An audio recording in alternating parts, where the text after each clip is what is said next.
किसान अकेडमी ਦੇ online platform ਦੇ ਉੱਪਰ ਤੁਹਾਡਾ ਸਵਾਗਤ ਹੈ। ਤੁਸੀਂ ਮੇਰੇ ਨਾਲ ਚਾਈਲਡ ਕੇਅਰ ਐਂਡ ਡਿਵੈਲਪਮੈਂਟ ਦੇ ਪੋਰਸ਼ਨ ਦੇ ਵਿੱਚ ਜੁੜੇ ਹੋਏ ਹੋ। ਦੋਨੋਂ ਬੈਚ ਹੀ ਆਪਣੇ ਚੱਲ ਰਹੇ ਨੇ, ਰਨਿੰਗ ਨੇ, ਸੁਪਰਵਾਈਜ਼ਰ ਦਾ ਵੀ ਤੇ ਐਨਟੀਟੀ ਦਾ ਵੀ। ਜੋ ਪੋਸਟ ਤੁਹਾਡੀ ਆਊਟ ਹੋਈ ਹੈ ਦੁਬਾਰਾ ਤੋਂ ਵਲੰਟੀਅਰਸ ਦੇ ਲਈ, ਤਾਂ ਦੋਨੋਂ ਕੋਰਸ ਹੀ ਆਪਣੇ ਪ੍ਰੈਜ਼ੈਂਟ ਨੇ। ਜੋ ਵੀ ਬੱਚੇ ਕੋਰਸ ਨੂੰ ਲੈਣਾ ਚਾਹੁੰਦੇ ਨੇ ਸੁਪਰਵਾਈਜ਼ਰ ਜਾਂ ਐਨਟੀਟੀ, ਤਾਂ ਦੋਨੋਂ ਹੀ ਬੈਚ ਨੂੰ ਤੁਸੀਂ ਪਰਚੇਜ਼ ਕਰ ਸਕਦੇ ਹੋ। एनटीटी ਦੇ ਵਲੰਟੀਅਰ ਬੱਚੇ ਐਨਟੀਟੀ ਦੇ ਕੋਰਸ ਵਿੱਚ ਜਾ ਰਹੇ ਨੇ ਤੇ ਜੋ ਵੀ ਕ੍ਰਾਈਟੇਰੀਆ ਸੁਪਰਵਾਈਜ਼ਰ ਦੇ ਲਈ ਸੀ, ਐਲੀਜੀਬਿਲਟੀ ਸੀ, ਜੇ ਉਹਨੂੰ ਤੁਸੀਂ ਪੂਰਾ ਕਰਦੇ ਹੋ ਤਾਂ ਤੁਸੀਂ ਸੁਪਰਵਾਈਜ਼ਰ ਦੇ ਕੋਰਸ ਨੂੰ ਪਰਚੇਜ਼ ਕਰ ਸਕਦੇ ਹੋ। ਜੇਕਰ ਤੁਸੀਂ ਕੋਰਸ ਨੂੰ ਪਰਚੇਜ਼ ਕਰਨਾ ਚਾਹੁੰਦੇ ਹੋ ਤਾਂ ਤੁਸੀਂ ਡਿਸਕ੍ਰਿਪਸ਼ਨ ਬਾਕਸ ਵਿੱਚ ਜੋ ਨੰਬਰ ਦਿੱਤਾ ਹੋਇਆ ਉਸ ਨੰਬਰ ਦੇ ਉੱਪਰ ਕਾਲ ਕਰਕੇ ਜਾਂ WhatsApp ਮੈਸੇਜ ਕਰਕੇ ਆਪਣਾ ਨਾਮ ਭੇਜ ਕੇ ਨਾਲ ਹੀ ਕਿਹੜਾ ਕੋਰਸ ਤੁਸੀਂ ਲੈਣਾ ਚਾਹੁੰਦੇ ਹੋ ਕੋਰਸ ਦਾ ਨਾਮ ਲਿਖ ਕੇ ਤੁਸੀਂ ਮੈਸੇਜ ਕਰ ਸਕਦੇ ਹੋ WhatsApp ਦੇ ਉੱਪਰ। ਤਾਂ ਇਸ ਤਰੀਕੇ ਨਾਲ ਵੀ ਤੁਹਾਨੂੰ ਪੂਰੀ ਇਨਕੁਆਇਰੀ ਪ੍ਰੋਵਾਈਡ ਹੋ ਜਾਏਗੀ ਅਕੈਡਮੀ ਦੇ ਵੱਲੋਂ। ਤਾਂ ਅਸੀਂ ਚਾਈਲਡ ਕੇਅਰ ਦੀ ਸੀਰੀਜ਼ ਕੰਟੀਨਿਊ ਕਰ ਰਹੇ ਹਾਂ। ਜੋ ਵੀ ਸਾਡੀਆਂ ਪਹਿਲਾਂ ਵੀ ਸੀਰੀਜ਼ ਹੋ ਚੁੱਕੀਆਂ ਨੇ ਬੇਟਾ, ਕਾਫੀ ਜ਼ਿਆਦਾ ਜਿਹੜੇ ਟੌਪਿਕ ਨੇ ਤੁਹਾਡੇ ਐਨਟੀਟੀ ਦੇ ਵਿੱਚ ਤੇ ਕਾਫੀ ਸਾਰੇ ਜਿਹੜੇ ਪੋਰਸ਼ਨ ਨੇ ਤੁਹਾਡੇ ਸੁਪਰਵਾਈਜ਼ਰ ਦੇ ਉਹ ਕੰਬਾਈਨ ਨੇ ਚਾਈਲਡ ਕੇਅਰ ਦੇ, ਇਸ ਕਰਕੇ ਤੁਹਾਨੂੰ ਕਰਵਾਏ ਵੀ ਕੰਬਾਈਨ ਗਏ ਸੀ। ਜਿਹੜੇ ਕੁਝ ਟੌਪਿਕ ਨੇ ਉਹ ਡੈਫੀਨੇਟਲੀ ਸੁਪਰਵਾਈਜ਼ਰ ਦੇ ਵਿੱਚ ਅਲੱਗ ਦਿੱਤੇ ਗਏ ਨੇ। ਤਾਂ ਜਿਹੜੀ ਅੱਜ ਦੀ ਕਲਾਸ ਦੇ ਵਿੱਚੋਂ ਵੀ ਕੁਝ ਕੁਐਸਚਨ ਨੇ ਜਿਹੜੇ ਉਹ ਐਨਟੀਟੀ ਦੇ ਨਾਲ ਰਿਲੇਟਡ ਨੇ, ਬਟ ਮੋਸਟ ਕਲਾਸ ਹੈਗੀ ਜਿਹੜੀ ਸੁਪਰਵਾਈਜ਼ਰ ਦੇ ਨਾਲ ਹੀ ਰਿਲੇਟਡ ਆ। ਤਾਂ ਦੋਨੋਂ ਹੀ ਕੋਰਸ ਚੱਲ ਰਹੇ ਨੇ। ਜਲਦੀ ਹੀ ਸਪੈਸੀਫਿਕ ਜਿਹੜੀ ਐਨਟੀਟੀ ਦੇ ਲਈ ਸੀਰੀਜ਼ ਹੋਏਗੀ ਉਹ ਵੀ ਆਪਣੇ ਵੱਲੋਂ ਸਟਾਰਟ ਕਰ ਦਿੱਤੀ ਜਾਏਗੀ। ਤਾਂ ਤੁਹਾਡੇ ਕੋਲ ਐਨਟੀਟੀ ਵਾਲੇ ਬੱਚਿਆਂ ਕੋਲ ਇੱਕ ਅੱਛੀ ਅਪਰਚੂਨਿਟੀ ਆ, ਵਲੰਟੀਅਰਸ ਦੇ ਕੋਲ ਇੱਕ ਅੱਛੀ ਅਪਰਚੂਨਿਟੀ ਆ।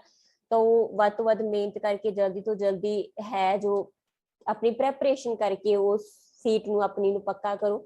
ਇਹੀ ਉਮੀਦ ਆਂਗਨਵਾੜੀ ਸੁਪਰਵਾਈਜ਼ਰ ਤੋਂ ਵੀ ਆ ਜਿਹੜੇ ਕਿ ਡੈਡੀਕੇਸ਼ਨ ਦੇ ਨਾਲ ਆਪਣੇ ਨਾਲ ਜੁੜੇ ਹੋਏ ਆ। ਆਪਾਂ ਸਟਾਰਟ ਕਰਦੇ ਹਾਂ ਅੱਜ ਦੀ ਸੀਰੀਜ਼। ਆਪਣੇ ਕੋਲ ਬੇਟਾ ਫਰਸਟ ਕੁਐਸਚਨ ਹੈ ਇੱਥੇ, population norm for setting up 1 anganwadi centre.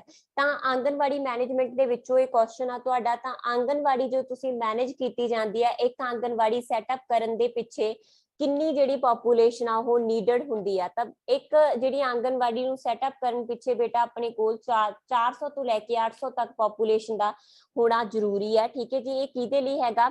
ਜਿਹੜੇ ਆਪਣੇ ਕੋਲ ਏਰੀਆਸ ਨੇ, ਠੀਕ ਹੈ, ਨਾਰਮਲ ਜਿਹੜੇ ਹੈਗੇ ਨੇ 1 ਆਂਗਨਵਾੜੀ ਸੈਂਟਰ ਓਪਨ ਕਰਨ ਦੇ ਲਈ ਸਾਡੇ ਕੋਲ ਜਿਹੜੀ ਹੈ 400 ਤੋਂ ਲੈ ਕੇ 800 ਤੱਕ ਪੋਪੂਲੇਸ਼ਨ ਚਾਹੀਦੀ ਹੈ। ਜੇ ਤੁਸੀਂ 2 ਕਰਨੀਆਂ ਚਾਹੁੰਦੇ ਹੋ ਤਾਂ ਫਿਰ 800 ਪਲੱਸ ਕਰੀ ਜਾਣੇ ਨੇ। ਠੀਕ ਹੈ, ਫਿਰ 800 ਦੇ ਵਿੱਚ 800 ਪਲੱਸ ਕੀਤੇ 1600 ਜੇਕਰ ਪੋਪੂਲੇਸ਼ਨ ਹੈ ਤਾਂ 2 ਸੈਟਅਪ ਹੋ ਜਾਣਗੀਆਂ। ਫਿਰ ਜੇ ਤੁਸੀਂ 3 ਕਰਨਾ ਚਾਹੁੰਦੇ ਹੋ ਤਾਂ 2400 ਪੋਪੂਲੇਸ਼ਨ ਦੇ ਉੱਪਰ ਤੁਹਾਡੀਆਂ 3 ਆਂਗਨਵਾੜੀ ਸੈਟਅਪ ਹੋ ਜਾਣਗੀਆਂ। ਤਾਂ ਇੱਕ ਆਂਗਨਵਾੜੀ ਸੈਟਅਪ ਕਰਨ ਦੇ ਲਈ ਤੁਹਾਡੇ ਕੋਲ 400 ਤੋਂ ਲੈ ਕੇ 800 ਦੇ ਬਿਟਵੀਨ ਜਿਹੜੀ ਪੋਪੂਲੇਸ਼ਨ ਆ ਉਹ ਨੀਡਡ ਆ। ਠੀਕ ਹੈ ਜੀ। ਇਸ ਤੋਂ ਬਿਨਾ ਜਿਹੜੀ ਇਹ ਨਾਰਮਲ ਪੋਪੂਲੇਸ਼ਨ ਸੈਂਟਰ ਦੇ ਲਈ ਆ। ਜੇਕਰ ਤੁਹਾਡਾ ਮਤਲਬ ਆਪਾਂ ਮੰਨ ਕੇ ਚੱਲੀਏ ਕਿ ਜਿਹੜੀ ਇਹ ਵਾਲੀ ਪੋਪੂਲੇਸ਼ਨ ਦਾ ਕ੍ਰਾਈਟੇਰੀਆ ਮੈਂ ਦੱਸਿਆ ਹੈ ਰੂਰਲ ਤੇ ਅਰਬਨ ਨਾਰਮਲ ਏਰੀਆ ਦੇ ਲਈ ਆ, ਰੂਰਲ ਅਰਬਨ ਬੋਥ ਏਰੀਆ ਦੇ ਲਈ। ਬਟ ਜੇਕਰ ਏਰੀਆ ਸਾਡੇ ਕੋਲ ਟ੍ਰਾਈਬਲ ਹੈ, ਕਬੀਲਾਈ ਖੇਤਰ ਆ, ਠੀਕ ਹੈ, ਕਬੀਲਿਆਂ ਵਾਲਾ ਖੇਤਰ ਆ, ਜਾਂ ਆਪਾਂ ਕਹੀਏ ਰਿਵਰ ਸਾਈਡਸ ਨੇ, ਰਿਵਰਸ ਵਾਲਾ ਏਰੀਆ, ਜਾਂ ਫਿਰ ਕੋਈ ਹਿਲ ਸਟੇਸ਼ਨ ਆ, ਜਾਂ ਫਿਰ ਕੋਈ ਡੈਜ਼ਰਟ ਆ, ਮਾਰੂਥਲੀ ਖੇਤਰ ਆ, ਤਾਂ ਉਸ ਸਿਚੁਏਸ਼ਨ ਦੇ ਵਿੱਚ ਡੈਜ਼ਰਟ ਮਤਲਬ ਮਾਰੂਥਲ ਖੇਤਰ ਆ, ਤਾਂ ਉਸ ਖੇਤਰ ਦੇ ਵਿੱਚ ਇੱਕ ਆਂਗਨਵਾੜੀ ਸੈਟਅਪ ਕਰਨ ਦੇ ਲਈ ਪੋਪੂਲੇਸ਼ਨ ਕਿੰਨੀ ਨੀਡਡ ਹੈ ਜੀ? 300 ਤੋਂ ਲੈ ਕੇ 800 ਦੇ ਬਿਟਵੀਨ। ਠੀਕ ਹੈ ਜੀ। ਤਾਂ 100 ਦਾ ਫਰਕ ਇੱਥੇ ਪੈਂਦਾ। ਇਸ ਤੋਂ ਬਿਨਾਂ ਇੱਕ ਚੀਜ਼ ਹੋਰ ਧਿਆਨ ਦੇ ਵਿੱਚ ਰੱਖਿਓ, ਇੱਕ ਨਾਰਮਲ ਆਂਗਨਵਾੜੀ ਸੈਂਟਰਸ ਹੁੰਦੇ ਨੇ, ਬਟ ਜੇਕਰ ਪੋਪੂਲੇਸ਼ਨ ਤੁਹਾਡੀ 400 ਤੋਂ ਵੀ ਘੱਟ ਆ, ਹਨਾ, ਕੋਈ ਏਰੀਆ ਜਿੱਥੇ ਪੋਪੂਲੇਸ਼ਨ 400 ਤੋਂ ਵੀ ਘੱਟ ਆ, ਤਾਂ ਉਸ ਕੇਸ ਦੇ ਵਿੱਚ ਮਿੰਨੀ ਜਿਹੜੇ ਆਂਗਨਵਾੜੀ ਸੈਂਟਰ ਹੈਗੇ ਨੇ ਉਹ ਵੀ ਸੈਟਅਪ ਕੀਤੇ ਜਾ ਸਕਦੇ ਆ। ਮਿੰਨੀ ਆਂਗਨਵਾੜੀਆਂ, ਛੋਟੀਆਂ ਆਂਗਨਵਾੜੀਆਂ ਸੈਟਅਪ ਕਰਨ ਦੇ ਲਈ ਪੋਪੂਲੇਸ਼ਨ ਤੁਹਾਨੂੰ ਸਿਰਫ 150 ਤੋਂ 300 ਹੀ ਨੀਡਡ ਹੁੰਦੀ ਹੈ। ਠੀਕ ਹੈ ਜੀ, ਕਲੀਅਰ? ਤਾਂ ਇਹ ਤੁਹਾਡੇ ਆਂਗਨਵਾੜੀ ਮੈਨੇਜਮੈਂਟ ਦੇ ਵਿੱਚੋਂ। ਨੈਕਸਟ ਕੁਐਸਚਨ ਆਪਣੇ ਕੋਲ, which service is not a part of anganwadi package service. ਠੀਕ ਹੈ, ਤਾਂ ਜਿਹੜਾ ਆਂਗਨਵਾੜੀ ਪੈਕੇਜ ਆ ਬੇਟਾ ਉਹਦੇ ਵਿੱਚ ਸਾਡੇ ਕੋਲ ਨਾ ਟੋਟਲ 6 ਸਰਵਿਸਿਜ਼ ਐਡ ਨੇ। ਠੀਕ ਹੈ, 6 ਸਰਵਿਸਿਜ਼ ਨੇ ਜੋ ਆਪਣੀਆਂ ਇਹਦੇ ਵਿੱਚ ਐਡ ਕੀਤੀਆਂ ਗਈਆਂ ਨੇ, ਜਿਹਦੇ ਚ ਇਮਿਊਨਾਈਜੇਸ਼ਨ ਐਡ ਆ, ਰੈਫਰਲ ਸਰਵਿਸਿਜ਼ ਐਡ ਆ, ਹੈਲਥ ਚੈੱਕਅਪ ਐਡ ਆ, ਪ੍ਰੀ ਸਕੂਲ ਐਜੂਕੇਸ਼ਨ ਐਡ ਆ। ਠੀਕ ਹੈ, ਪ੍ਰੀ ਸਕੂਲ ਵੀ ਇਹਦੇ ਚ ਸ਼ਾਮਲ ਆ। 5ਵੇਂ ਦੀ ਗੱਲ ਕਰਦੇ ਆ ਤਾਂ ਆਪਣੇ ਕੋਲ ਸਪਲੀਮੈਂਟਰੀ ਨਿਊਟ੍ਰੀਸ਼ਨ ਐਡ ਆ ਇਹਦੇ ਵਿੱਚ। ਠੀਕ ਹੈ, ਦੈਨ ਆਪਣੇ ਕੋਲ 6 ਨਿਊਟ੍ਰੀਸ਼ਨ ਐਂਡ ਹੈਲਥ ਐਜੂਕੇਸ਼ਨ ਵੀ ਇਹਦੇ ਚ ਸ਼ਾਮਲ ਆ, ਨਿਊਟ੍ਰੀਸ਼ਨ ਐਂਡ ਹੈਲਥ ਐਜੂਕੇਸ਼ਨ। ठीक है जी। बट जो चीज इस पैकेज का हिस्सा नहीं है बेटा वो है प्राइमरी एजुकेशन, क्योंकि प्राइमरी 6 साल तो बाद शुरू होंगी है, इस करके प्राइमरी नहीं। आंगनवाड़ी पैकेज का हिस्सा की हैगी आ प्री प्राइमरी, ठीक है, प्री प्राइमरी। थर्ड क्वेश्चन अपने कोल आंगनवाड़ीज आर, ਇਹਦੇ ਚ ਕਾਫੀ ਬੱਚੇ ਕੰਫਿਊਜ਼ ਹੋ ਰਹੇ ਸੀਗੇ ਇਸ ਕੁਐਸਚਨ ਦੇ ਵਿੱਚ ਬੇਟਾ। ਜਿਹੜੇ ਆਂਗਨਵਾੜੀਜ਼ ਨੇ, ਠੀਕ ਹੈ ਜੀ, ਜਿਵੇਂ ਤੁਹਾਨੂੰ ਬਰੀਫ ਦੇ ਵਿੱਚ ਦੱਸਣਾ ਹੋਵੇ ਤਾਂ ਆਂਗਨਵਾੜੀ ਦਾ ਮਤਲਬ ਆਪਣੇ ਕੋਲ ਕੀ ਹੁੰਦਾ ਬੇਟਾ, ਕੋਰਟ ਯਾਰਡ ਸ਼ੈਲਟਰ, यानी कि ਜਿਹੜਾ ਸਾਡੇ ਵਿਹੜਿਆਂ 'ਚ ਸਾਡੇ ਘਰਾਂ ਦੇ ਆਸੇ-ਪਾਸੇ ਜੋ ਸਾਨੂੰ ਰਿਸੀਵ ਹੁੰਦੇ ਆ, ਪਿੰਡਾਂ 'ਚ ਘਰਾਂ ਦੇ ਨਜ਼ਦੀਕ ਖੋਲੇ ਜਾਂਦੇ ਨੇ ਕਿੰਨਾਂ ਲਈ, ਬੱਚਿਆਂ ਤੇ ਗਰਭਵਤੀ ਔਰਤਾਂ ਨੂੰ ਫੈਸਿਲਿਟੇਟ ਕਰਨ ਦੇ ਲਈ, ਠੀਕ ਹੈ। ਬਟ ਫਿਰ ਵੀ ਮੇਨ ਫੋਕਸ ਆ ਜਿਹੜਾ ਉਹ ਚਾਈਲਡ ਕੇਅਰ ਹੀ ਹੈ, ਕਿਉਂਕਿ ਇੱਕ ਗਰਭਵਤੀ ਔਰਤ ਨੂੰ ਵੀ ਕੇਅਰ ਪ੍ਰਦਾਨ ਕਰਨ ਦੇ ਪਿੱਛੇ ਚਾਈਲਡ ਕੇਅਰ ਹੀ ਮੇਨ ਪਰਪਸ ਆ, ਜੋ ਲੁਕਿਆ ਹੋਇਆ ਪਰਪਸ ਆ, ਠੀਕ ਹੈ। ਤਾਂ ਇਹ ਬਹੁਤ ਇੰਪੋਰਟੈਂਟ ਚੀਜ਼ ਆ ਕਿ ਜਿਹੜੀਆਂ ਆਂਗਨਵਾੜੀਜ਼ ਨੇ ਉਹ ICDS ਦੇ ਅੰਡਰ ਓਪਨ ਕੀਤੀਆਂ ਗਈਆਂ। ਕਿਹੜੀ ਮਿਨਿਸਟਰੀ ਦੇ ਅੰਡਰ ਆ ICDS? ਸਾਡੀ ministry of women and child development, ਠੀਕ ਹੈ। ਵਿਮਨ ਐਂਡ ਚਾਈਲਡ ਡਿਵੈਲਪਮੈਂਟ ਮਹਿਲਾ ਤੇ ਬਾਲ ਵਿਕਾਸ ਮੰਤਰਾਲੇ ਦੇ ਅਧੀਨ ਆ ਸਾਡੀ ICDS ਸਰਵਿਸਿਜ਼। ਤਾਂ ਉਹਦੇ ਅੰਡਰ ਹੀ ICDS ਦੇ ਅੰਡਰ ਕੀ ਆਪਣਾ ਆਂਗਨਵਾੜੀ। ICDS ਮੈਂ ਬਹੁਤ ਵਾਰ ਤੁਹਾਨੂੰ ਰਿਪੀਟ ਕਰ ਚੁੱਕੀ ਹਾਂ, ਠੀਕ ਹੈ, ਬਹੁਤ ਵਾਰ।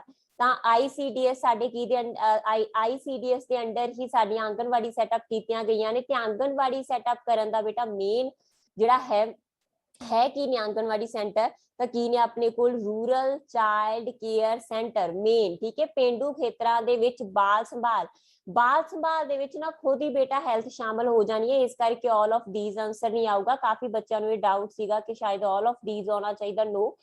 ਆਂਗਨਵਾੜੀਜ਼ ਨੇ ਜਿਹੜੇ ਰੂਰਲ ਚਾਈਲਡ ਕੇਅਰ ਸੈਂਟਰ ਨੇ, ਠੀਕ ਹੈ ਜੀ, ਜਿਨ੍ਹਾਂ ਦੇ ਵਿੱਚ ਜਿਹੜੇ main community based voluntary front line ਕੰਮ ਕਰਨ ਵਾਲੇ ਹੁੰਦੇ ਨੇ ਉਹ ਕੌਣ ਹੁੰਦੇ ਨੇ? ਸਾਡੇ ਆਂਗਨਵਾੜੀ ਵਰਕਰ, ਠੀਕ ਹੈ। ਤੇ ਤੁਸੀਂ ਕੀ ਬਣਨਾ ਹੈਗਾ? ਉਹਦੇ ਨਿਗਰਾਨ। फोर्थ क्वेश्चन अपने कोल TT second dose given to the pregnant women after dash month of first dose. देखो जी जो फर्स्ट प्रेगनेंसी होंगी है तो first pregnancy the which first dose दी जाती है एक मदर नू अप्रॉक्स जो प्रेगनेंसी कन्फर्म हो जाती है ना उस टाइम पे, तो 3 महीने दे तो पहला या 3 महीने दे नियर अबाउट जी हैगी फर्स्ट TT दी डोज आ जी एक प्रेगनेंट वूमेन नू दी जाती है। जिन्नी तरीक नू तुहाडे फर्स्ट डोज लगी उस तो एग्जैक्ट 1 मंथ बाद, ठीक है, एग्जैक्ट 1 मंथ के बाद जी TT दी सैकेंड डोज दी जाऊगी। तो अपने को आंसर की है जी 1 मंथ। TT का मतलब है बेटा टैटनस। नेक्स्ट क्वेश्चन अपने को what is the expected time of pre mature labour. देखो मैं क्लास ਦੇ ਵਿੱਚ ਤੁਹਾਨੂੰ MCQ डिस्कशन ਦੇ ਵਿੱਚ ਹੀ ਲਾਸਟ ਕਿਸੇ MCQ डिस्कशन ਦੇ ਵਿੱਚ ਤੁਹਾਨੂੰ ਇਹ ਕਰਵਾਇਆ ਸੀਗਾ ਕਿ ਕਾਫੀ ਸਾਰੇ ਰੀਜ਼ਨ ਹੋ ਸਕਦੇ ਆ ਜੇਕਰ ਇੱਕ ਫੀਮੇਲ ਦੇ ਐਬਡੋਮੀਨਲ ਪੇਨ ਹੁੰਦੀ ਆ, ਪੇਟ ਦੇ ਵਿੱਚ ਦਰਦ ਹੁੰਦਾ। ਵੈਸੇ ਪੇਟ ਦੇ ਵਿੱਚ ਦਰਦ ਬਹੁਤ ਕਾਮਨ ਹੁੰਦਾ, ਬਟ ਜੇਕਰ ਉਹ ਸੀਰੀਅਸ ਹੁੰਦਾ, ਬਲੀਡਿੰਗ ਹੋ ਰਹੀ ਆ, ਨਾਲ ਕੋਈ ਸਪੌਟਿੰਗ ਹੋ ਰਹੀ ਆ, ਕੋਈ ਫੇਂਟਨੈਸ ਆ, ਤਾਂ ਉਸ ਕੇਸਿਸ ਦੇ ਵਿੱਚ ਜਿਹੜਾ ਹੈ ਸੀਰੀਅਸ ਹੋ ਸਕਦੀ ਆ ਜਿਹੜੀ ਪ੍ਰੈਗਨੈਂਸੀ ਦੇ ਵਿੱਚ ਪ੍ਰੀ ਪੇਨ ਹੋਊਗੀ, ਠੀਕ ਹੈ ਜੀ। ਤਾਂ ਇਹਦੇ ਪਿੱਛੇ ਕਾਫੀ ਸਾਰੇ ਰੀਜ਼ਨ ਸੀ ਜੋ ਮੈਂ ਤੁਹਾਨੂੰ ਕਲਾਸ ਦੇ ਵਿੱਚ ਕਰਵਾਏ ਸੀ, ਜਿਵੇਂ ਇਕਟੋਪਿਕ ਪ੍ਰੈਗਨੈਂਸੀ ਸੀ ਜਾਂ ਮਿਸਕੈਰੇਜ ਵਾਲੀ ਸਿਚੁਏਸ਼ਨ ਸੀ ਜਾਂ ਪ੍ਰੀ ਮੈਚੁਰ ਲੇਬਰ ਸੀ ਜਾਂ ਪਲੇਜ਼ੈਂਟਲ ਅਬਜ਼ਰਪਸ਼ਨ ਸੀ, ਹੈ ਨਾ। डिफरेंट कॉज मैं ਤੁਹਾਨੂੰ क्लास ਦੇ ਵਿੱਚ ਕਰਾਏ ਹੋਏ ਨੇ, ਠੀਕ ਹੈ। ਬਟ ਉਹਦੇ ਜਿਹੜਾ ਪ੍ਰੀ ਮੈਚੁਰ ਲੇਬਰ ਸੀ, ਪ੍ਰੀ ਮੈਚੁਰ ਲੇਬਰ ਵੀ ਐਬਡੋਮੀਨਲ ਪੇਨ ਦਾ ਇੱਕ ਮੇਨ ਰੀਜ਼ਨ ਹੁੰਦਾ, ਜਿਹਦੇ ਚ ਕੀ ਆ ਕਿ ਬੱਚਾ ਪਹਿਲਾਂ ਮਤਲਬ ਆਪਾਂ ਕਿ ਪ੍ਰੀ ਮੈਚੁਰ ਬੱਚਾ ਤੁਸੀਂ ਸੁਣਿਆ ਹੋਣਾ ਜਿਹੜਾ ਬੱਚਾ 37 ਵੀਕ ਦੇ ਵਿੱਚ ਹੀ ਜਨਮ ਲੈ ਲੈਂਦਾ ਨਾ, ਆਪਾਂ ਕਹਿੰਦੇ ਆ 7 ਵੀਕ ਮਤਲਬ 9 ਮੰਥ ਤੋਂ ਕੰਪਲੀਟ ਨਹੀਂ ਕਰਦਾ, ਤਾਂ ਉਸਨੂੰ ਅਸੀਂ ਕੀ ਆਖਦੇ ਆ ਪ੍ਰੀ ਮੈਚੁਰ ਲੇਬਰ ਦਾ ਪੀਰੀਅਡ, ਠੀਕ ਹੈ। ਤਾਂ ਪ੍ਰੀ ਮੈਚੁਰ ਲੇਬਰ ਕਰਕੇ ਵੀ ਜਿਹੜਾ ਹੈ ਪੇਟ ਦੇ ਵਿੱਚ ਇੱਕ ਪ੍ਰੈਗਨੈਂਟ ਫੀਮੇਲ ਦੇ ਪੇਟ ਦੇ ਵਿੱਚ ਪੇਨ ਹੋਣ ਲੱਗ ਜਾਂਦੀ ਹੈ, ਤਾਂ ਉਹ ਜਿਹੜੀ ਸਿਚੁਏਸ਼ਨ ਹੁੰਦੀ ਆ ਪ੍ਰੀ ਮੈਚੁਰ ਵਾਲੀ ਉਹ ਕਿਹੜੇ ਚ ਹੋਊਗੀ ਬੇਟਾ 37 ਵੀਕ ਦੇ ਵਿੱਚ। ਨੈਕਸਟ ਕੁਐਸਚਨ ਆਪਣੇ ਕੋਲ ਵਿਚ ਪੇਅਰ ਇਜ਼ ਰੋਂਗ। ਤਾਂ ਆਪਣੇ ਕੋਲ ਵਿਟਾਮਿਨਸ ਨੂੰ ਲੈ ਕੇ ਪੇਅਰ ਬਣਾਏ ਗਏ ਨੇ, ਤਾਂ ਇਹ ਇੱਕ ਪੇਅਰ ਰੋਂਗ ਆ। ਇਹ ਬਿਮਾਰੀਆਂ ਦੇ ਨਾਲ ਰਿਲੇਟਡ ਆ ਕਿ ਕਿਹੜੀ ਬਿਮਾਰੀ ਕਿਹਦੇ ਕਰਕੇ ਹੁੰਦੀ ਆ, ਤਾਂ ਵਿਟਾਮਿਨ ਬੀ ਦੇ ਨਾਲ ਬੈਰੀ ਰੋਗ ਹੋ ਜਾਂਦਾ, ਬਿਲਕੁਲ ਠੀਕ ਹੈ। ਵਿਟਾਮਿਨ ਸੀ ਦੇ ਨਾਲ ਸਕਰਵੀ ਰੋਗ ਹੋ ਜਾਂਦਾ, ਵਿਟਾਮਿਨ ਏ ਦੇ ਨਾਲ ਕਹਿੰਦੇ ਪਲੈਗਰਾ ਹੁੰਦਾ, ਵਿਟਾਮਿਨ ਡੀ ਦੇ ਨਾਲ ਰਿਕਟ ਹੋ ਜਾਂਦਾ, ਠੀਕ ਹੈ। ਬਸ ਠੀਕ ਹੀ ਨਹੀਂ ਹੈਗਾ, ਵਿਟਾਮਿਨ ਏ ਦੇ ਨਾਲ ਕਹਿੰਦੇ ਪਲੈਗਰਾ ਹੋ ਜਾਂਦਾ, ਵਿਟਾਮਿਨ ਏ ਦੇ ਨਾਲ ਬੇਟਾ ਪਲੈਗਰਾ ਨਹੀਂ ਹੁੰਦਾ। ਵਿਟਾਮਿਨ ਏ ਆ ਜਿਹੜਾ ਉਹ ਆਈਜ਼ ਦੇ ਲਈ ਜ਼ਰੂਰੀ ਹੁੰਦਾ, ਜੇਕਰ ਵਿਟਾਮਿਨ ਏ ਦੀ ਕਮੀ ਹੋ ਜੇ ਤਾਂ ਫਿਰ ਕੀ ਹੋ ਜਾਂਦਾ, ਸਾਨੂੰ ਨਾਈਟ ਬਲਾਈਂਡਨੈਸ मतलब रात नूं ना दिखण वर्गी समस्या, नाइट ब्लाइंडनेस की समस्या आ जाती है, ते नाल ही बाइटेड स्पॉट अखां दे विच एक अजीब तरह के धब्बे, ठीक है, बाइटेड स्पॉट वर्गी समस्या जिहड़ी हैगी आ ओह देखण नूं मिलदी आ। काहदी करके हुंदी आ? विटामिन ए दी कमी करके।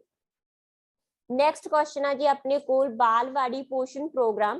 तो जिहड़ा बालवाड़ी पोषण प्रोग्राम है बेसिकली कदों स्टार्ट किया गया? तो बालवाड़ी पोषण प्रोग्राम बेटा 1970 दे विच सोशल डिपार्टमेंट दे सोशल वेलफेयर डिपार्टमेंट दे वल्लों शुरू किया गया सी 1970 दे विच, जिहदे विच मेन बेनीफिशियरी 3 तो मतलब लाभपात्री 3 तो 5 साल दे बच्चे ने। पोषण मेन आ उन्हां नूं मतलब न्यूट्रिशन देना, पोषण देना, भोजन प्रदान करना इहदा मेन टारगेट आ। इहदे विच जिहड़ा है बेसिकली न्यूट्रिशन दे उपर भी जोर दिता जांदा, बट न्यूट्रिशन दे नाल नाल प्री स्कूल एजुकेशन दे उपर भी इहदे च कंसनट्रेट किया जाता, ठीक है। तां जिहड़ा है प्री स्कूल नूं इहदे विच शामिल किया जाता 3 to 5 ईयर दे लई, ठीक है जी। तां इहदे च एक चीज होर जो आपां क्या मेन न्यूट्रिशन प्रोवाइड कीती जांदी है, तां न्यूट्रिशन दे विच 300 कैलोरीज प्रदान कीतियां जांदियां, 300 कैलोरीज प्रदान कीतियां जांदियां ते 10 ग्राम जिहड़ी प्रोटीन आ ਉਹ ਵੀ ਇਹਦੇ ਅੰਡਰ ਹੀ ਪ੍ਰਦਾਨ ਕੀਤੀ ਜਾਂਦੀ ਹੈ। ਤੇ ਇਹ ਜਿਹੜਾ ਟਾਰਗੇਟ ਟਾਈਮ ਪੀਰੀਅਡ ਹੈ ਕਿੰਨਾ ਲਈ ਹੁੰਦਾ? 270 ਦਿਨਾਂ ਦੇ ਲਈ। 270 ਦਿਨਾਂ ਦੇ ਲਈ 300 कैलोरीज ਤੇ 10 ग्राम प्रोटीन ਆ ਜਿਹੜੀ ਇਸ ਪ੍ਰੋਗਰਾਮ ਦੇ ਅੰਡਰ 3 ਤੋਂ 5 ਸਾਲ ਦੇ ਬੱਚਿਆਂ ਨੂੰ ਪ੍ਰਦਾਨ ਕੀਤੀ ਜਾਂਦੀ ਹੈ।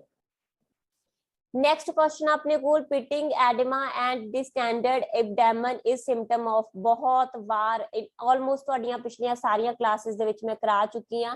ਪਿਟਿੰਗ ਐਡਮਾ ਐਂਡ डिस्टेंडर्ड एबडेमन यानी कि पेट अगे नूं वधिया हुंदा, पैर दे विच स्वेलिंग हुंदी आ, ये किहड़ी बीमारी दे नाल रिलेटेड हैगा? PEM मतलब माल न्यूट्रिशन आ, ठीक है।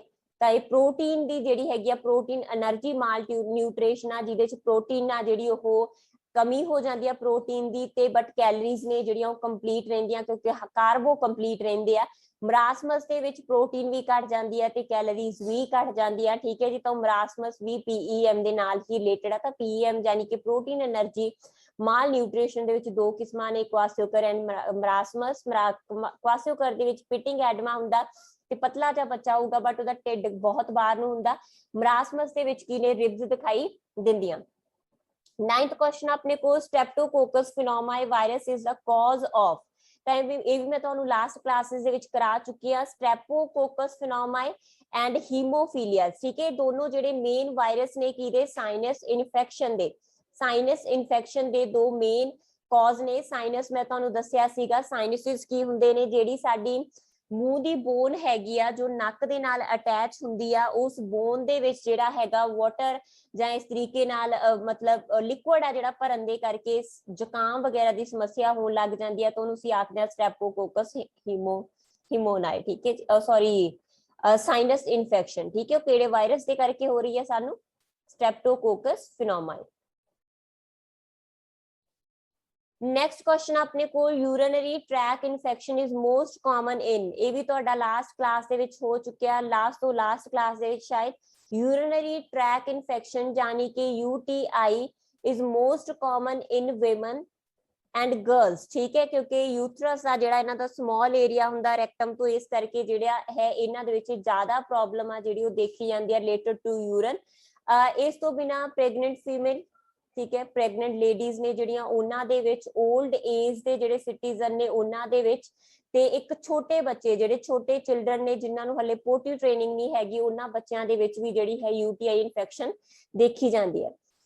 ਨੈਕਸਟ 11th क्वेश्चन ਆ ਵਿਚ vitamin is needed for eyes. ਤਾਂ ਆਈਜ਼ ਦੇ ਲਈ ਜਿਹੜਾ ਵਿਟਾਮਿਨ ਨੀਡਡ ਹੈ ਬੇਟਾ ਉਹ ਹੈ A। ਮੈਂ ਤੁਹਾਨੂੰ ਕਾਫੀ ਵਾਰ ਕਰਾ ਚੁੱਕੀ ਆ, ਠੀਕ ਹੈ ਜੀ। ਵਿਟਾਮਿਨ B ਦੀ ਕਮੀ ਦੇ ਨਾਲ ਪਲੇਗਰਾ ਐਂਡ ਬੈਰੀ ਵਰਗੇ ਰੋਗ ਹੋ ਜਾਂਦੇ ਨੇ। ਵਿਟਾਮਿਨ C ਹੈਗਾ ਜਿਹੜਾ ਸਾਡੀਆਂ ਹੱਡੀਆਂ ਦੇ ਲਈ ਤੇ ਸਕਰਵੀ ਰੋਗ ਤੋਂ ਸਾਨੂੰ ਪ੍ਰੋਟੈਕਟ ਕਰਦਾ। ਵਿਟਾਮਿਨ D ਦੀ ਕਮੀ ਨਾਲ ਰਿਕਟ ਹੋ ਜਾਂਦਾ ਤਾਂ ਹੱਡੀਆਂ ਦੰਦਾਂ ਦੇ ਲਈ ਵਿਟਾਮਿਨ D ਬਹੁਤ ਜ਼ਿਆਦਾ ਇੰਪੋਰਟੈਂਟ ਹੁੰਦਾ। गोइटर रोग due to lack of goiter रोग गिलड़ की दी कमी दे नाल हुंदा तां आयोडीन दी कमी दे नाल गिलड़ रोग हुंदा है। तुहानूं सब नूं क्लीयर होगा। इहदे नाल की आ बच्चियां दा जिहड़ा गल दे विच काफी प्रॉब्लम आ जांदी है ते नाल ही ओह जिहड़े दिमागी तौर ते भी प्रॉपर नहीं हुंदा है बच्चा, ठीक है जी। नेक्स्ट क्वेश्चन अपने को if any do penetrate sexual assault on children below 16 year punishment increased from 10 year to. ਇਹ क्वेश्चन बहुत ही ज्यादा इंपॉर्टेंट आ बेटा। तुसी पॉक्सो एक्ट सुनिया है ना, पॉक्सो एक्ट एनटीटी दा मोस्ट इंपॉर्टेंट टॉपिक ते सुपरवाइजर दा चाइल्ड प्रोटेक्शन दा मोस्ट इंपॉर्टेंट टॉपिक। ठीक है, पॉक्सो एक्ट बच्चों के लिए तुसी बेटा पंजाब बोर्ड दी बुक्स भी देखोगे ना, ਉਹਦੇ लास्ट पेज ਦੇ ਉੱਪਰ पॉक्सो एक्ट ਦੀ पूरी इन्फॉर्मेशन ਦਿੱਤੀ ਗਈ ਆ। ਬੱਚਿਆਂ ਨੂੰ ਇਹ ਕਿਹਾ ਗਿਆ ਕਿ ਤੁਹਾਨੂੰ ਜੇ ਕੋਈ ਮਤਲਬ ਸਹੀ ਤਰੀਕੇ ਨਾਲ ਟੱਚ ਨਹੀਂ ਕਰਦਾ ਤਾਂ ਉਸ ਟੱਚ ਨੂੰ ਤੁਸੀਂ ਨਾਰਮਲ ਨਹੀਂ ਲੈਣਾ, ਯੂ ਹੈਵ ਟੂ ਟੈਲ। ਠੀਕ ਹੈ, ਤੁਹਾਨੂੰ ਦੱਸਣਾ ਪਊਗਾ ਕਿ ਟੱਚ ਰਾਈਟ ਹੈ ਜਾਂ ਟੱਚ ਰੋਂਗ ਆ। ਠੀਕ ਹੈ, ਤਾਂ ਇਹ ਪੌਕਸੋ ਐਕਟ ਆ, ਤੁਹਾਨੂੰ ਪਤਾ ਇਹਦੇ ਨਾਲ ਰਿਲੇਟਡ ਤੁਹਾਡਾ ਕਲਾਸ ਦੇ ਵਿੱਚ ਹੋ ਚੁੱਕਿਆ। ਤਾਂ ਵੈਸੇ ਜਿਹੜਾ ਪੌਕਸੋ ਐਕਟ ਸੀਗਾ ਸਭ ਤੋਂ ਵੱਡਾ ਚਾਈਲਡ ਐਕਟ ਆ ਤੇ 2012 ਦੇ ਵਿੱਚ ਪਾਸ ਹੋਇਆ ਸੀ ਇਹ ਵਾਲਾ ਐਕਟ, ਬਟ 2019 ਦੇ ਵਿੱਚ ਇਹਨੂੰ ਰਿਵਾਈਜ਼ ਕੀਤਾ ਗਿਆ। ਠੀਕ ਹੈ, ਦੇਖੋ ਜਦੋਂ 2012 ਦੇ ਵਿੱਚ ਐਕਟ ਸੀਗਾ ਤਾਂ ਇਹਦੇ ਵਿੱਚ ਜਿਹੜੀ ਏਜ ਸੀਗੀ ਉਹ 7 ਸਾਲ ਤੱਕ ਦੀ ਸਜ਼ਾ ਇਹਦੇ ਅੰਡਰ ਪ੍ਰੋਵਾਈਡ ਕੀਤੀ ਜਾਂਦੀ ਸੀ। ਠੀਕ ਹੈ ਜੀ, ਤਾਂ ਜਿਹੜੀ ਇਨਕਰੀਜ਼ ਕੀਤੀ ਗਈ ਆ 2010 ਦੇ ਵਿੱਚ ਸਜ਼ਾ ਨਾਰਮਲ ਜਿਹੜੇ ਕੇਸਿਸ ਦੇ ਵਿੱਚ ਸਜ਼ਾ 7 ਸਾਲ ਤੋਂ 10 ਸਾਲ ਕਰਤੀ ਸੀ। ਠੀਕ ਹੈ, ਇਹ ਮੈਂ ਤੁਹਾਨੂੰ ਇੰਪੋਰਟੈਂਟ ਚੀਜ਼ ਆ ਕਿ 10 ਸਾਲ 7 ਸਾਲ ਤੋਂ ਇਨਕਰੀਜ਼ ਕੀਤੀ 10 ਸਾਲ ਤੱਕ, ਬਟ ਨਾਰਮਲ ਕੇਸਿਸ ਦੇ ਵਿੱਚ। ਠੀਕ ਹੈ, ਬਟ ਦੇਖੋ ਜੇ ਕੇਸ ਹੈਗਾ 16 ਸਾਲ ਤੋਂ ਛੋਟੇ ਬੱਚੇ ਦਾ, ਆਪਣੇ ਕੋਲ ਇੱਥੇ ਮੈਂਸ਼ਨ ਆ ਨਾ ਕਿ 16 ਸਾਲ ਤੋਂ ਛੋਟੇ ਬੱਚੇ ਨਾਲ ਸਰੀਰਕ ਸ਼ੋਸ਼ਣ ਹੁੰਦਾ, ਤਾਂ ਉਸ ਕੇਸ ਦੇ ਵਿੱਚ ਯਾਨੀ ਕਿ ਜਿਹੜਾ ਐਗਰੀਗੇਟਿਵ ਪੈਨਟ੍ਰੇਟਿਵ ਸੈਕਸ਼ੂਅਲ ਅਸੌਲਟ ਕੇਸ ਹੈਗੇ ਨੇ ਉਹਨਾਂ ਦੇ ਵਿੱਚ ਕੀ ਆ, ਸਜ਼ਾ ਜਿਹੜੀ ਹੈਗੀ ਆ ਉਹ 20 ਸਾਲ ਦੀ ਹੋਊਗੀ। ਠੀਕ ਹੈ, ਲਾਈਫ ਡੈਥ ਸਾਰੀ ਉਮਰ ਦੀ ਸਜ਼ਾ ਵੀ ਹੋ ਸਕਦੀ ਹੈ ਤੇ ਡੈਥ ਦੀ ਜਿਹੜੀ ਹੈਗੀ ਹੈ ਸਜ਼ਾ ਵੀ ਸੁਣਾਈ ਜਾ ਸਕਦੀ ਹੈ। ਤਾਂ ਆਲ ਆਫ ਦੀਜ਼। ਠੀਕ ਹੈ, ਤਾਂ ਜੇ 16 ਸਾਲ ਤੋਂ ਛੋਟੇ ਬੱਚੇ ਦੇ ਉੱਪਰ ਕੋਈ ਵੀ ਪਰਸਨ ਸੈਕਸ਼ੂਅਲ ਅਸੌਲਟ ਕਰਦਾ ਹੈਗਾ ਤਾਂ ਉਹਦੇ ਲਈ ਜਿਹੜੀ ਹੈਗੀ ਆ ਸਜ਼ਾ ਕਿੰਨੀ ਹੈਗੀ ਆ, 20 ਸਾਲ ਦੀ। ਠੀਕ ਹੈ ਜੀ, 20 ਸਾਲ ਦੀ ਸਜ਼ਾ ਉਹਦੇ ਲਈ ਹੈ। ਐਗਰੀਗੇਟਿਵ ਪੈਨਟ੍ਰੇਟਿਵ ਜੇ ਕੇਸ ਹੈ, ਐਗਰੀਗੇਟਿਵ ਪੈਨਟ੍ਰੇਟਿਵ ਕੇਸ ਕਿਹੜਾ ਹੁੰਦਾ ਬੇਟਾ, ਜਿਹਦੇ ਵਿੱਚ ਜਿਵੇਂ ਕੋਈ ਪੁਲਿਸ ਆਫਿਸਰ ਜਾਂ ਕੋਈ ਆਰਮਡ ਫੋਰਸਿਸ ਜਾਂ ਕੋਈ ਪਬਲਿਕ ਰੁਤਬੇ ਵਾਲਾ ਬੰਦਾ ਜਾਂ ਕੋਈ ਪਬਲਿਕ ਸਰਵੈਂਟ ਬਸ ਜਿਹੜਾ ਹੈਗਾ, ਜਿਵੇਂ ਕਿ ਸਿਵਲ ਸਰਵੈਂਟ ਆ, ਉਹ ਬੱਚੇ ਨੂੰ ਅਸੌਲਟ ਕਰ ਰਿਹਾ, ਜਾਂ ਫਿਰ ਇਹ ਆਪਾਂ ਇਹ ਆਖੀਏ ਕਿ ਕੋਈ ਰਿਲੇਟਿਵ ਆ ਬੱਚੇ ਦਾ ਜਿਹੜਾ ਉਹਨੂੰ ਅਸੌਲਟ ਕਰ ਰਿਹਾ ਹੈਗਾ, ਜਾਂ ਬੱਚੇ ਦੇ ਕਿਸੇ ਵੀ ਸੈਕਸ਼ੂਅਲ ਅੰਗ ਨੂੰ ਨੁਕਸਾਨ ਪਹੁੰਚਾਇਆ ਗਿਆ। ਠੀਕ ਹੈ, ਜਾਂ ਬੱਚਾ ਪ੍ਰੈਗਨੈਂਟ ਹੋ ਜਾਂਦਾ ਉਸ ਕੇਸ ਦੇ ਵਿੱਚ, ਤਾਂ ਇਹਨਾਂ ਸਾਰੇ ਕੇਸਾਂ ਨੂੰ ਅਸੀਂ ਐਗਰੀਗੇਟਿਵ ਦੇ ਵਿੱਚ ਰੱਖਦੇ ਹਾਂ ਤੇ ਐਗਰੀਗੇਟਿਵ ਦੇ ਵਿੱਚ ਇਹ ਤਿੰਨੋਂ ਸਜ਼ਾ ਹੀ ਦਿੱਤੀਆਂ ਜਾਂਦੀਆਂ ਨੇ। ਬਟ ਨਾਰਮਲ ਕੁਐਸਚਨ ਪੁੱਛ ਲਿਆ ਜਾਂਦਾ ਕਿ 16 ਸਾਲ ਤੋਂ ਛੋਟੇ ਬੱਚੇ ਨੂੰ, ਤਾਂ 16 ਸਾਲ ਤੋਂ ਛੋਟੇ ਬੱਚੇ ਦੇ ਉੱਪਰ ਜਿਹੜੀ ਸੈਕਸ਼ੂਅਲ ਅਸੌਲਟ ਹੋਣ ਦੇ ਹੁੰਦਾ ਤਾਂ ਉਹਦੇ ਲਈ ਜਿਹੜੀ ਸਜ਼ਾ ਹੈਗੀ ਆ ਉਹ ਕਿੰਨੀ ਇਨਕਰੀਜ਼ ਕੀਤੀ ਗਈ ਹੈਗੀ ਆ, 20 ਸਾਲ ਤੱਕ। ਠੀਕ ਹੈ, 10 ਸੀਗੀ ਪਹਿਲਾਂ, ਤਾਂ 10 ਸਾਲ ਤੋਂ ਜਿਹੜਾ ਹੈ ਇਨਕਰੀਜ਼ ਕਰਕੇ ਕਿੰਨੀ ਕਰ ਦਿੱਤੀ ਗਈ ਹੈਗੀ ਆ, 20 ਸਾਲ। ਘੱਟ ਤੋਂ ਘੱਟ 10 ਸਾਲ ਹੋ ਸਕਦੀ ਹੈ, ਜਿਹੜੀ ਅੱਗੇ ਹੈ ਉਹ 20 ਸਾਲ ਤੱਕ ਵੀ ਸੁਣਾਈ ਜਾ ਸਕਦੀ ਹੈ। NEP 2020 include ECC for age. ठीक है जी, NEP की है नेशनल एजुकेशन पॉलिसी, तो ਉਹਦੇ ਚ ਜੋ ECC ਦੀ ਏਜ ਰੱਖੀ ਗਈ ਹੈਗੀ ਆ early childhood care and education ਦੀ, तो ਆਪਣੇ ਕੋਲ 0 ਤੋਂ 8 ਸਾਲ ਤੱਕ ਦੀ ਰੱਖੀ ਮੰਨ ਕੇ ਚੱਲੀ ਜਾ ਰਹੀ ਹੈ। ਫਿਲਹਾਲ ਸਾਡੇ ਕੋਲ ECC ਪੁੱਛਣ ਤਾਂ 0 ਤੋਂ 6 ਹੀ ਆ, ਬਟ ਜੇ ਆਪਣੇ ਕੋਲ 2020 ਦੇ ਅਕੋਰਡਿੰਗ ਪੁੱਛਣ ਤਾਂ ਸਾਡੇ ਕੋਲ ECC अर्ली चाइल्डहुड केयर ਦੀ ਏਜ 0 ਤੋਂ 8 ਈਅਰ ਰੱਖੀ ਗਈ ਹੈ। ਨੈਕਸਟ ਕੁਐਸਚਨ ਆਪਣੇ ਕੋਲ 15 who is known as Montessori mother. ਤਾਂ ਮੰਟੈਂਸਰੀ ਮਦਰ ਕਿਹਨੂੰ ਆਖਿਆ ਜਾਂਦਾ ਹੈ ਜੀ, ਤਾਰਾਬਾਈ ਮੋਦਕ ਨੂੰ। ਤਾਰਾਬਾਈ ਮੋਦਕ ਫਾਲੋਅਰ ਸੀਗੇ ਗੀਜੂਬਾਈ ਬਦੇਕਾ ਦੇ। ਗੀਜੂਬਾਈ ਬਦੇਕਾ, ਤਾਰਾਬਾਈ ਮੋਦਕ, ਇਹਨਾਂ ਨੇ ਇੰਡੀਆ ਦੇ ਵਿੱਚ ਪ੍ਰੀ ਸਕੂਲ ਐਜੂਕੇਸ਼ਨ ਨੂੰ ਪ੍ਰਮੋਟ ਕਰਨ ਦੇ ਲਈ ਬਹੁਤ ਜ਼ਿਆਦਾ ਯੋਗਦਾਨ ਪਾਇਆ ਸੀਗਾ। ਤਾਰਾਬਾਈ ਮੋਦਕ ਨੇ ਜਿਹੜੇ ਉਹਨਾਂ ਨੂੰ ਪਦਮ ਭੂਸ਼ਣ ਦੇ ਨਾਲ ਵੀ ਸਨਮਾਨਿਤ ਕੀਤਾ ਗਿਆ ਸੀਗਾ। ਨਾਲ ਹੀ ਜਿਹੜੀਆਂ ਬੋਰਦੀ ਦੇ ਵਿੱਚ ਜੋ ਸੈਟਅਪ ਕੀਤੀਆਂ ਗਈਆਂ ਸੀ ਬਾਲਵਾੜੀਆਂ, ਆਂਗਨਵਾੜੀ ਸੈਂਟਰ, ਉਹਨਾਂ ਦੇ ਵਿੱਚ ਵੀ ਤਾਰਾਬਾਈ ਮੋਦਕ ਦਾ ਰੋਲ ਬਹੁਤ ਜ਼ਿਆਦਾ ਇੰਪੋਰਟੈਂਟ ਆ। ਗੀਜੂਬਾਈ ਬਦੇਕਾ ਜਿਹੜੇ ਕਿ ਇੱਕ ਮੇਲ ਸੀਗੇ, ਇਹਨਾਂ ਨੂੰ ਜਿਹੜਾ ਹੈਗਾ ਇਹਨਾਂ ਦੀ ਇੱਕ ਪੁਸਤਕ ਕਾਫੀ ਜ਼ਿਆਦਾ ਪ੍ਰਸਿੱਧ ਸੀਗੀ, ਦਿਵਸ ਸਵਪਨ। ਠੀਕ ਹੈ, ਦਿਵਸ ਸਵਪਨ ਗੀਜੂਬਾਈ ਬਦੇਕਾ ਦੀ ਪੁਸਤਕ। ਤੇ ਨਾਲ ਹੀ ਮਚੌਲੀ ਮਾਂ, ਠੀਕ ਹੈ, ਮਦਰ ਵਿਦ ਵਿਸਕਰ, ਮਚੌਲੀ ਮਾਂ ਦਾ ਟਾਈਟਲ ਕਿਹਨੂੰ ਦਿੱਤਾ ਗਿਆ, ਗੀਜੂਬਾਈ ਬਦੇਕਾ ਨੂੰ। ਬਟ ਮੰਟੈਂਸਰੀ ਮਾਂ, ਕਿਉਂਕਿ ਮੰਟੈਂਸਰੀ ਨੂੰ ਫੋਲੋ ਕਰਦੇ ਸੀ ਇਸ ਕਰਕੇ ਤਾਰਾਬਾਈ ਮੋਦਕ। नेक्स्ट क्वेश्चन अपने को condition in which a child while reading may omit, substitute or reverse a letter and word। ਕਿਹਦੇ ਨਾਲ ਰਿਲੇਟਡ ਇੱਥੇ ਵਰਡ ਆ ਗਿਆ ਰੀਡਿੰਗ, ਤਾਂ ਰੀਡਿੰਗ ਦੇ ਨਾਲ ਰਿਲੇਟਡ ਜੇ ਕੋਈ ਬੱਚਾ ਰੀਡਿੰਗ ਕਰਦੇ ਸਮੇਂ ਅੱਖਰਾਂ ਨੂੰ ਛੱਡਦਾ ਪਲਟਦਾ ਤਾਂ ਉਹਨੂੰ ਅਸੀਂ ਰੀਡਿੰਗ ਦੇ ਨਾਲ ਜੋ ਰਿਲੇਟਡ ਸਾਡੀ ਡਿਸੇਬਿਲਿਟੀ ਹੁੰਦੀ ਉਹਨੂੰ ਅਸੀਂ ਕੀ ਆਖਦੇ ਹਾਂ, ਡਿਸਲੈਕਸੀਆ। ਤਾਂ ਰੀਡਿੰਗ ਵਰਡ ਦੇ ਨਾਲ ਹੀ ਜੁੜ ਜਾਣਾ ਤੁਹਾਡਾ ਡਿਸਲੈਕਸੀਆ। ਜੇ ਇੱਥੇ ਟਰਮ ਦਿੱਤੀ ਹੁੰਦੀ ਰਾਈਟਿੰਗ ਤਾਂ ਆਨਸਰ ਹੋ ਜਾਣਾ ਸੀਗਾ ਡਿਸਗ੍ਰਾਫੀਆ। ਜੇ ਪੁੱਛਦੇ ਅਟੈਂਸ਼ਨ ਦੇ ਨਾਲ ਰਿਲੇਟਡ ਕਿਹੜੀ ਆ, ਬੱਚਾ ਧਿਆਨ ਨਹੀਂ ਕੇਂਦਰਿਤ ਕਰ ਪਾਉਂਦਾ ਤਾਂ ਉਹ ਕਿਹੜੀ ਹੈਗੀ ਆ ਸਾਡੀ ਅਟੈਂਸ਼ਨ ਡੈਫੀਸ਼ਿਟ। ਕਈ ਵਾਰ ਫੁੱਲ ਫਾਰਮ ਪੁੱਛ ਲੈਂਦੇ ਆ, ਡੈਫੀਸ਼ਿਟ ਹਾਈਪਰ ਐਕਟੀਵਿਟੀ ਡਿਸਆਰਡਰ, ADHD। ਬੱਚਾ ਧਿਆਨ ਨਹੀਂ ਕੇਂਦਰਿਤ ਕਰ ਪਾਉਂਦਾ। ਡਿਸਕੈਲਕੁਲੀਆ ਨਾਮ ਤੋਂ ਹੀ ਕਲੀਅਰ ਆ ਕੈਲਕੂਲੇਸ਼ਨ, ਜਿਹਨੂੰ ਮੇਰੇ ਵਰਗੇ ਨੂੰ ਬੇਸਿਕ ਮੈਥ ਨਾ ਆਉਂਦਾ ਹੋਵੇ ਉਹਨੂੰ ਆਖਦੇ ਨੇ ਡਿਸਕੈਲਕੁਲੀਆ। ਠੀਕ ਹੈ ਜੀ। 17 ਕੁਐਸਚਨ ਆਪਣੇ ਕੋਲ according to the Vygotsky children develop through. ਤਾਂ ਇੱਕ ਬੱਚਾ ਵਾਈਗੋਸਕੀ ਦੇ ਅਕੋਰਡਿੰਗ ਕਿਵੇਂ ਡਿਵੈਲਪ ਕਰਦਾ ਹੈਗਾ, ਵਾਈਗੋਸਕੀ ਤੇ ਸੋਸ਼ਲ ਇੰਟਰੈਕਸ਼ਨ। ਠੀਕ ਹੈ, ਵਾਈਗੋਸ ਤੁਹਾਡੀਆਂ ਸਾਰੀਆਂ ਥਿਊਰੀਜ਼ ਹੋ ਚੁੱਕੀਆਂ ਨੇ ਜਿੰਨੀਆਂ ਤੁਹਾਨੂੰ ਨੀਡਡ ਸੀ। ਤਾਂ ਵਾਈਗੋਸਕੀ ਦੇ ਅਕੋਰਡਿੰਗ ਇੱਕ ਬੱਚਾ ਨੈਗੋਸ਼ੀਏਟ ਕਰਕੇ ਜੋ ਆਪਣੀ ਸੁਸਾਇਟੀ ਹੈ ਉਹਦੇ ਨਾਲ ਇੰਟਰੈਕਸ਼ਨ ਕਰਕੇ, ਠੀਕ ਹੈ, ਉਹਦੇ ਨਾਲ ਅੰਤਰ ਕਿਰਿਆ ਕਰਕੇ, ਸਮਾਜਿਕ ਅੰਤਰ ਕਿਰਿਆ ਕਰਕੇ, ਯਾਨੀ ਕਿ ਇੰਟਰ ਟੂ ਇੰਟਰਾ ਮੂਵ ਕਰਦਾ।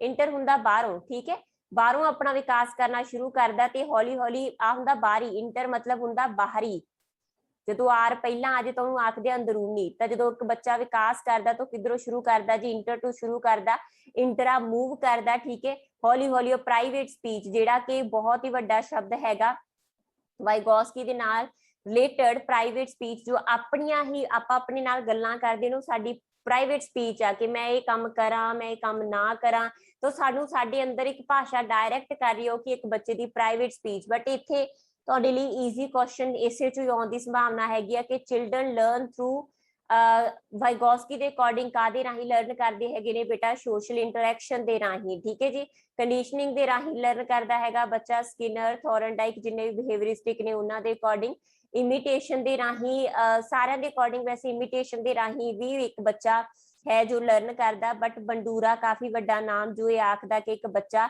ਸਮਾਜਿਕ ਵਿਕਾਸ, ਸਮਾਜ ਦੇ ਨਾਲ, ਸਮਾਜ ਦੇ ਵਿੱਚੋਂ ਸਿੱਖਦਾ, ਬਟ ਸਮਾਜ ਤੋਂ ਸਿੱਖਦਾ ਕਿਵੇਂ ਆ, ਇਮੀਟੇਟ ਕਰਕੇ, ਨਕਲ ਕਰਕੇ। ਦੇਖੋ ਦੋਨਾਂ ਦੇ ਵਿੱਚ ਕੀ ਫਰਕ ਆ ਹਨਾ, ਦੋਵਾਂ ਬੰਦਿਆਂ ਨੇ ਆਖਿਆ ਕਿ ਸਮਾਜਿਕ ਵਿਕਾਸ ਦੇ ਰਾਹੀਂ ਬੱਚਾ ਸਿੱਖਦਾ, ਵਾਈਗੋਸਕੀ ਨੇ ਕੀ ਆਖਿਆ, ਸਮਾਜਿਕ ਅੰਤਰ ਕਿਰਿਆ, ਇੱਕ ਆ ਬੰਦਾ ਦੋਨਾਂ ਦੇ ਵਿੱਚ ਆਪਸੀ ਗੱਲਬਾਤ ਹੋ ਰਹੀ ਹੈ ਤਾਂ ਸਿੱਖ ਰਹੇ ਆ। ਬੰਡੂਰਾ ਨੇ ਕੀ ਆਖਿਆ ਕਿ ਇੱਕ ਬੱਚਾ ਕੀ ਆ ਕੋਈ ਇੱਕ ਬੰਦਾ, ਇੱਕ ਆ ਮੈਂ ਇਸ ਪਰਸਨ ਨੂੰ ਫੋਲੋ ਕਰਦੀ ਆ, ਇਹਨੂੰ ਡੇਲੀ ਦੇਖਦੀ ਆ, ਇਹਦੇ ਵਰਗਾ ਬਣਨਾ ਚਾਹੁੰਦੀ ਆ, ਸਿਰਫ ਇਹਨੂੰ ਅਬਜ਼ਰਵ ਕਰ ਰਹੀ ਆ, ਇਹਦੇ ਨਾਲ ਇੰਟਰੈਕਟ ਨਹੀਂ ਕਰ ਰਹੀ, ਸਿਰਫ ਇਹਨੂੰ ਅਬਜ਼ਰਵ ਕੀਤਾ, ਅਵਲੋਕਨ ਕੀਤਾ, ਫਿਰ ਇਹਦੀ ਨਕਲ ਕੀਤੀ, ਇਹਨੂੰ ਇਮੀਟੇਸ਼ਨ ਕੀਤੀ, ਫਿਰ ਬਿਲਕੁਲ ਇਹਦੇ ਵਰਗੀ ਮਾਡਲਿੰਗ ਕੀਤੀ ਤੇ ਇਸ ਤਰੀਕੇ ਨਾਲ ਲਰਨ ਕੀਤਾ। ਇਹਨੂੰ ਅਸੀਂ ਕੀ ਆਖਦੇ ਹੈਗੇ ਆ, ਬੰਡੂਰਾ ਦੀ ਥਿਊਰੀ, ਯਾਨੀ ਕਿ ਸੋਸ਼ਲ ਲਰਨਿੰਗ ਥਿਊਰੀ। ਠੀਕ ਹੈ ਜੀ। ਬਟ ਅਕੋਰਡਿੰਗ ਟੂ ਵਾਈਗੋਸਕੀ ਕਿਵੇਂ ਸਿੱਖਦਾ ਬੱਚਾ, ਅੰਤਰ ਕਿਰਿਆ। ਇਹਨੂੰ ਭੁੱਲੋ ਨਾ, ਅੰਤਰ ਕਿਰਿਆ ਕੀ ਆ, ਜਦੋਂ ਦੋ ਬੰਦਿਆਂ ਦੇ ਵਿੱਚ ਜਿਹੜਾ ਹੈ ਇੰਟਰੈਕਸ਼ਨ ਹੁੰਦੀ ਆ। ਠੀਕ ਹੈ, do and pick up pencil.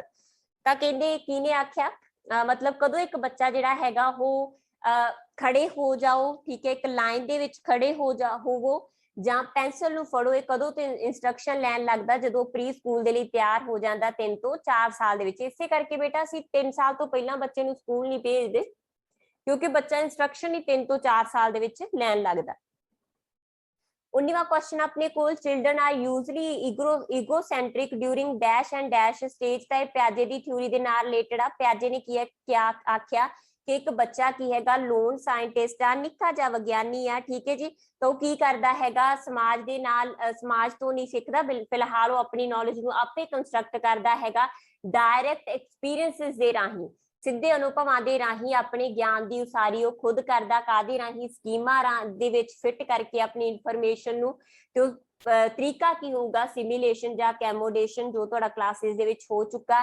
ਇਹਨੇ 4 ਸਟੇਜਾਂ ਦੀ ਗੱਲ ਕੀਤੀ ਸੀ, sensory motor stage, pre operational stage, concrete stage and formal stage. But ਜਿਹੜੀ ਤੀਜੀ ਸਟੇਜ ਹੈ, ਕੰਕਰੀਟ ਕੀ ਆ, ਤੀਜੀ ਸਟੇਜ ਆ, ਫਾਰਮਲ ਚੌਥੀ ਸਟੇਜ ਆ, ਪ੍ਰੀ ਆਪਰੇਸ਼ਨ ਸਾਡੀ ਦੂਜੀ ਸਟੇਜ ਆ, ਤੇ ਪਹਿਲੀ ਜਿਹੜੀ ਆ ਸੈਂਸਰੀ ਮੋਟਰ ਸਟੇਜ ਆ। ਤੇ ਇਹਨਾਂ ਦੋਨੋਂ ਸਟੇਜਾਂ ਦੇ ਵਿੱਚ ਜਾਣੀ ਕਿ ਬੱਚਾ ਬਰਥ ਤੋਂ ਲੈ ਕੇ 7 ਸਾਲ ਤੱਕ ਜਿਹੜਾ ਉਹ ਕੀ ਹੁੰਦਾ, ਈਗੋਸੈਂਟਰਿਕ, ਹੰਕਾਰ ਕੇਂਦਰਿਤ। ਜਦੋਂ ਉਹ ਤੀਜੀ ਸਟੇਜ ਦੇ ਵਿੱਚ ਐਂਟਰ ਕਰੂਗਾ, 7 ਸਾਲਾਂ ਨੂੰ ਪਾਰ ਕਰੂਗਾ, ਤਾਂ ਉਦੋਂ ਬੱਚਾ ਜਿਹੜਾ ਹੈਗਾ ਸੋਸ਼ਲ ਸੈਂਟਰਿਕ ਹੋਣ ਲੱਗਦਾ।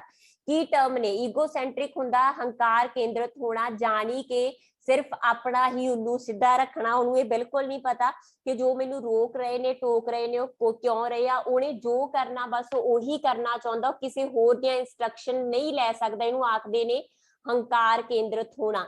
जो दूजे होर दा पक्ष समझण लग जांदा तो उन्होंने असीं आखदे आ सोशल सेंट्रिक होना। ठीक है, सिंपल आपां की आखांगे हंकार केंद्रित। ईगो सेंट्रिक दा की मतलब आ जो बच्चा किसी होर दा पक्ष नहीं समझ सकता। ठीक है, 20 question, which one does not indicate children's emotion of age 0 to 6 year? ਤਾਂ 0 ਤੋਂ 6 ਸਾਲ ਦੇ ਬੱਚੇ ਦੇ ਇਮੋਸ਼ਨ मतलब इमोशंस ਦੇ ਵਿੱਚ ਕੀ ਸ਼ਾਮਲ ਨਹੀਂ ਆ? ਪਲੇਜ਼ਰ ਬਿਲਕੁਲ ਸ਼ਾਮਲ ਹੈ। ਠੀਕ ਹੈ, ਦੁੱਖ ਵੀ ਬੱਚਾ 6 ਸਾਲ ਤੱਕ ਫੀਲ ਕਰਦਾ, ਕਿਉਰਿਓਸਿਟੀ ਵੀ ਹੁੰਦੀ ਆ ਉਹ ਚ ਖਿਡੌਣਿਆਂ ਨੂੰ ਦੇਖ ਕੇ, ਬਟ ਟੋਲਰੈਂਸ ਨਹੀਂ ਹੁੰਦੀ, ਕਿਉਂਕਿ ਟੋਲਰੈਂਸ ਆ ਜਿਹੜੀ ਬੱਚੇ ਦੇ ਵਿੱਚ ਲੇਟਰ, ठीक है, लेटर चाइल्डहुड स्टेज ਦੇ ਵਿੱਚ ਆਉਣ ਲੱਗਦੀ ਆ ਬੇਟਾ ਬੱਚਿਆਂ ਦੇ ਵਿੱਚ ਟੋਲਰੈਂਸ, ਜਾਨੀ ਕਿ ਬੱਚਾ ਆਪਣੇ ਇਮੋਸ਼ਨ ਕੰਟਰੋਲ ਨੇ ਜਿਹੜੇ ਉਹ ਕਦੋਂ ਤੋਂ ਕਰਨ ਲੱਗਦਾ? ਲੇਟਰ, ਬਾਅਦ ਦੇ ਬਚਪਨ ਦੀ ਅਵਸਥਾ ਦੇ ਵਿੱਚ। ਤਾਂ ਪਹਿਲੀ ਜਿਹੜੀ ਸਟੇਜ ਆ ਉਹਦੇ ਚ ਨਾਰਮਲ ਇਮੋਸ਼ਨ ਹੁੰਦੇ ਨੇ, ਬਸ ਇਮੋਸ਼ਨ ਕੰਟਰੋਲ ਨਹੀਂ ਹੁੰਦਾ, ਉਹ ਹੱਸਦਾ ਵੀ ਉੱਚੀ ਆ, ਰੋਂਦਾ ਵੀ ਉੱਚੀ ਆ, ਬਹੁਤ ਜਲਦੀ ਆਪਣੇ ਇਮੋਸ਼ਨ ਬਦਲਦਾ 6 ਸਾਲ ਤੱਕ। ਠੀਕ ਹੈ, ਉਸ ਤੋਂ ਬਾਅਦ ਆ ਜਿਹੜਾ ਹੌਲੀ ਹੌਲੀ ਆਪਣੇ ਇਮੋਸ਼ਨਸ ਨੂੰ ਕੰਟਰੋਲ ਕਰਨ ਲੱਗ ਜਾਂਦਾ। ਇਸ ਕਰਕੇ ਸਹਿਣਸ਼ੀਲਤਾ ਬੱਚੇ ਦੇ ਵਿੱਚ ਨਹੀਂ ਹੁੰਦੀ ਕਿਹੜੀ ਸਟੇਜ ਦੇ ਵਿੱਚ? ਪਹਿਲੇ 6 ਸਾਲਾਂ ਦੇ ਵਿੱਚ। ਠੀਕ ਹੈ ਜੀ, ਤਾਂ ਇਹ ਸੀ ਤੁਹਾਡੀ ਅੱਜ ਦੀ MCQ।